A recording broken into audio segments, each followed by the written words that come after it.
স্বাগতম আপনাদের প্রিয় চ্যানেল রিফাস হেলদি টিপসে।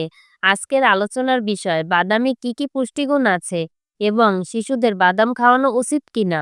বাদাম শুধু সুস্বাদুই না, বরং এক একটা ছোট শক্তির খনি বলা চলে। চলুন জেনে নেই বাদামের কিছু চমৎকার পুষ্টিগুণ। Number 1, protein. বাদামে প্রচুর প্রোটিন থাকে, যা দেহের গঠন ও বৃদ্ধির জন্য খুবই দরকারি। নাম্বার 2, স্বাস্থ্যকর ফ্যাট।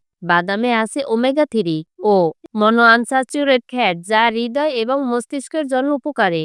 Number 3, fibre. এতে থাকা ফাইবার হজমে সহায়তা করে এবং কোষ্ঠকাঠিন্য প্রতিরোধ করে। নাম্বার 4, ভিটামিন ও মিনারেল। বাদামে থাকে ভিটামিন ই, ম্যাগনেসিয়াম, জিঙ্ক ও ক্যালসিয়াম, যা হাড়, ত্বক এবং ইমিউন সিস্টেমকে শক্তিশালী করে। এখন প্রশ্ন হলো, শিশুদের বাদাম খাওয়ানো যাবে কি? হ্যাঁ, তবে কিছু সাবধানতা অবলম্বন করতে হবে। যেমন 1 বছরের নিচে শিশুদের বাদাম না দেওয়াই ভালো, কারণ এটি চোকিং হ্যাজার্ড তৈরি করতে পারে। অনেক শিশুর বাদামে অ্যালার্জি থাকে। প্রথমবার খুব সামান্য দিয়ে রিয়েকশন দেখুন।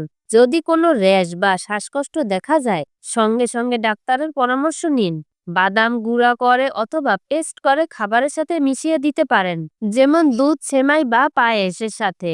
বাদাম স্বাস্থ্যের জন্য দারুণ উপকারী, তবে বয়স ও অ্যালার্জির বিষয়টা মাথায় রেখেই শিশুদের খাওয়ানো উচিত। আপনাদের যদি ভিডিওটি ভালো লেগে থাকে তাহলে লাইক, শেয়ার এবং সাবস্ক্রাইব করতে ভুলবেন না।